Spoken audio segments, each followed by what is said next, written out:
You know, what if the greatest version of you, the real you, is already there, just waiting to be uncovered? Today, we're diving into this really powerful idea that unlocking your potential isn't about adding something new. Nope. It's about chipping away everything that's holding you back to reveal the masterpiece that's been inside you all along. So think about Michelangelo for a second. When he sculpted his masterpiece, the David, did he add anything to that giant block of marble? Of course not. He just removed everything that wasn't David. And that is the perfect metaphor for us. Your life's great work isn't about trying to become some new person. It's about chipping away all the fears, the doubts, the junk, until only the masterpiece, the real you, is left standing. Okay, so if we all have this extraordinary potential inside of us, what's the deal? What's holding us back? Why do so many of us feel, well, stuck, unable to really tap into that joy and excitement we all want? The answer, and this might surprise you, isn't out there somewhere. It's right here, inside our own heads. So our journey's got to start by looking inward. We tend to think our biggest problems are external, right? Our job, our money, our circumstances. But the truth is, the most powerful barriers are the hidden ones, the mental blocks that are sabotaging us and we don't even know they're there. Here's an analogy for you. Think of yourself as a high-performance Mercedes, engineered for incredible things. But imagine that deep inside that amazing engine, one tiny little valve was installed backwards. Now, the car still drives, but it sputters, it stalls, it never ever reaches its top speed. Well, that's exactly what one single faulty belief can do to your potential. And that faulty part, well, it has a name, a self-limiting belief. It's some negative idea about yourself that you've just accepted as a fact, even when there's no real proof. It's that little voice in your head that whispers, "I'm not smart enough," or "I'm not good enough," and it cripples your engine before you even pull out of the driveway. So the key here is to find and replace these faulty parts. So where do these powerful beliefs even come from? Well, they operate inside what we can call a mental blueprint, a set of universal laws that literally shape our reality. If we can understand them, we can start to rewrite the code. So let's look at the three most important ones. First up, you've got the law of cause and effect. Aristotle called this the iron law of the universe, and for good reason. It just means that nothing happens by chance. For every single effect in your life, there's a specific cause. And here's the kicker. Your thoughts are the primary causes. The conditions of your life, those are the effects. Your thinking is literally creative.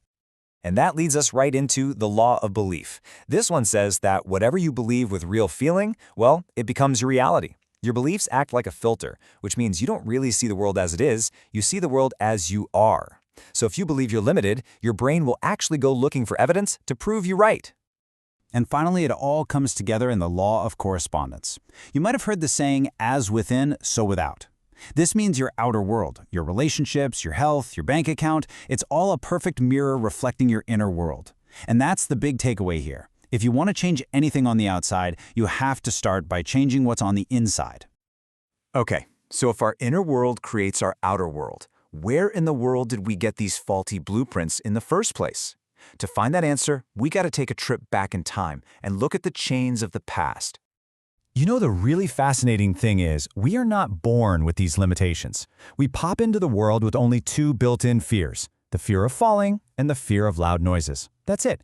Everything else, the fear of failure, the fear of rejection, of not being good enough, it's all learned. It's programmed into us, a lot of times by accident, by things like destructive criticism when we're kids. Now, this programming usually leads to two core negative patterns. On one side, you have the fear of failure. This gets learned through criticism and punishment, and it creates an inner voice that's always saying, "I can't," which just paralyzes you from trying new things. Then on the other side, you have the fear of rejection. This comes from conditional love, and it creates an inner voice that says, "I have to," which makes you feel like you constantly have to please other people.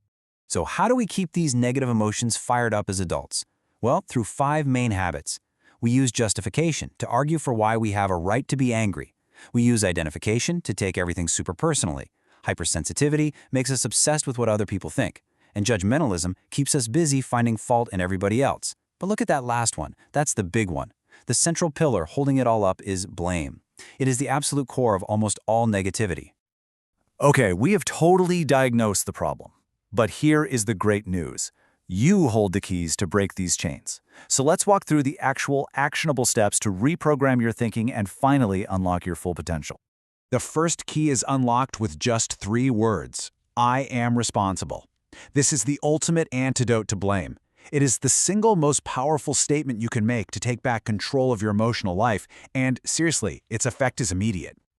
So why is this so powerful? Well, it's because your mind can't hold 2 opposite thoughts at the exact same time. You literally cannot feel angry and blame someone while you're also accepting responsibility. It's like slamming on the brakes on a negative emotion.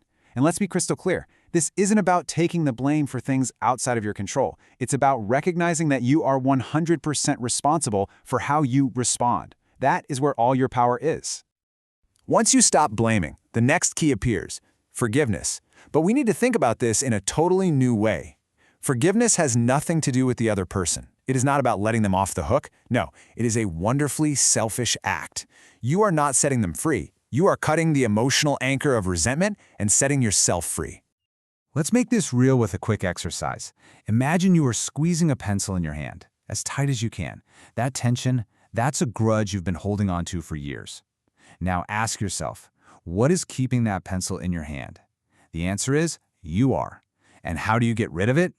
You don't have to throw it or break it. You just open your hand. Letting go of a past hurt is really that simple. It's a choice to just open up and let it fall away.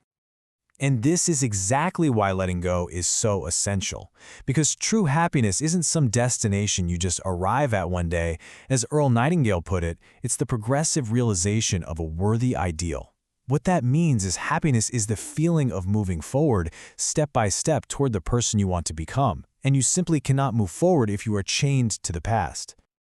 So we come all the way back to Michelangelo's David. Your masterpiece is already in there. You just need to remove what isn't you. So the only question left to ask is this: what fear, what belief, what old resentment are you going to decide to chip away first?